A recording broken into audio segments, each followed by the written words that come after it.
আমার মেয়ের জন্য একজন হাফেজ, একজন মাওলানা আমি পাইছি। ওর সাথে কয়েকদিন পর আমার মেয়ের বিয়ে হবে। আপনারা যে প্রস্তাব নিয়ে আসছেন এটা আমার পক্ষে কোনোদিনই মানা সম্ভব না। আরেকবার যদি ভাবতেন। দেখেন ভাবি সাহেব, আমি যেটা বলছি আমার কথা শেষ কথা। আপনারা দয়া করে আসতে পারেন। আসসালামু আলাইকুম। সেই কারণে ডাকছি। বোমা, তুমি তো ভালো করে জানো যে আমি সারা জীবনের একটা স্বাদ ছিল, ইচ্ছা ছিল আমার একমাত্র মেয়ের বিয়ের জন্য একটা ভালো একটা আলেম ব্যক্তি খুঁজে পাওয়া।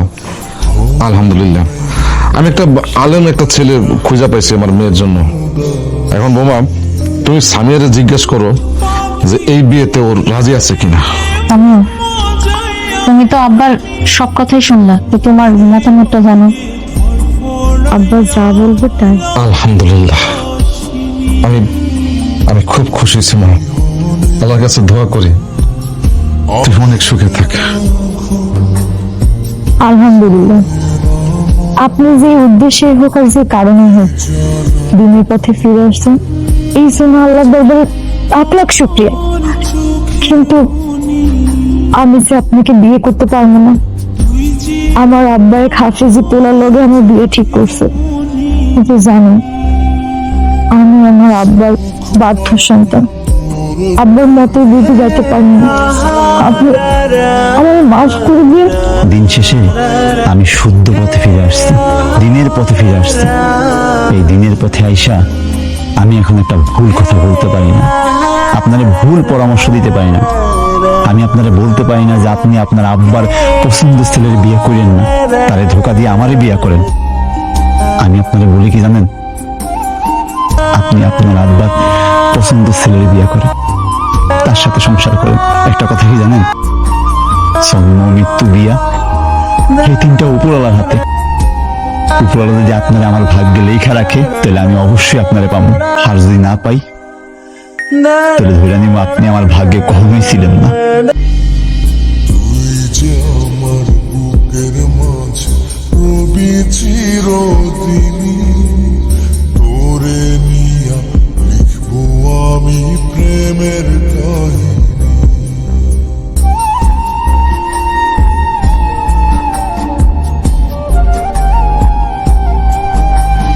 আম্মা কিছু কইবেন? কি রে বাবু, তোর কি মন খারাপ?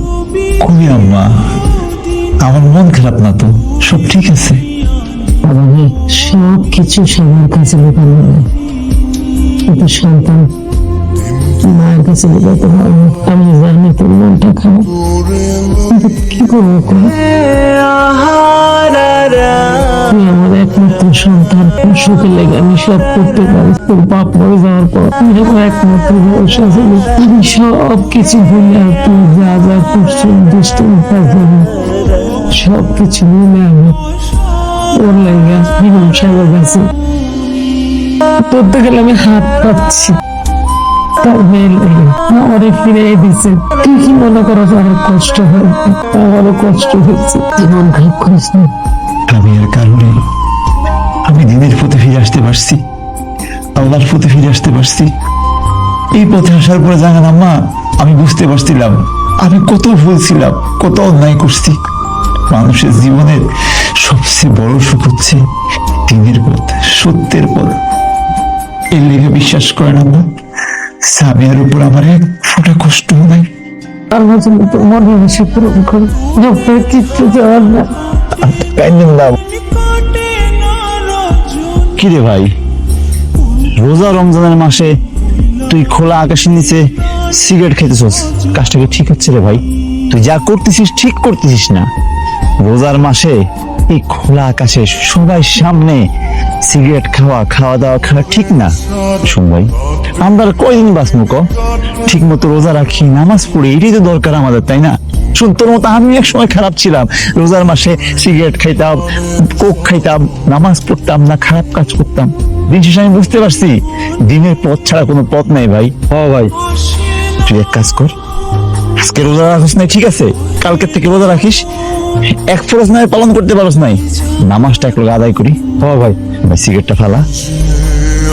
আচ্ছা, আপনি কি এমন জাদু করলেন যে আমার আব্বা একদিনের মধ্যে আপনার সাথে বিয়ে দেওয়ার জন্য রাজি হয়ে গেল? কোনো জাদু টাদু করি নাই। তোমার মনে আছে আমি তোমাকে বলছিলাম যে জন্ম মৃত্যু বিয়ে এই তিনটা উপরওয়ালার হাতে। আমি তোমার আরেকটা কথা বলছিলাম, তুমি যদি আমার ভাগ্যে লেখা থাকো তুমি অবশ্যই আমার হবা। আমি আল্লাহর কাছে 2 হাত তুলে তোমার চাইছিলাম, আমার আল্লাহ আমারে খালি হাতে ফেরাই দেয় নাই। তাই আসল করতে সাজানো নাই কেন? কেমনে সাজানো? তোমার আব্বা এত তাড়াহুড়ো করে বিয়ে দিছে আমাদেরকে, বাসর সাজানোর সুযোগ পাই নাই। তুমি চিন্তা করো না, আমি দরকার পড়লে আবার বাসর সাজাবো, লাগলে সেদিন আমরা আবার বাসর করবো।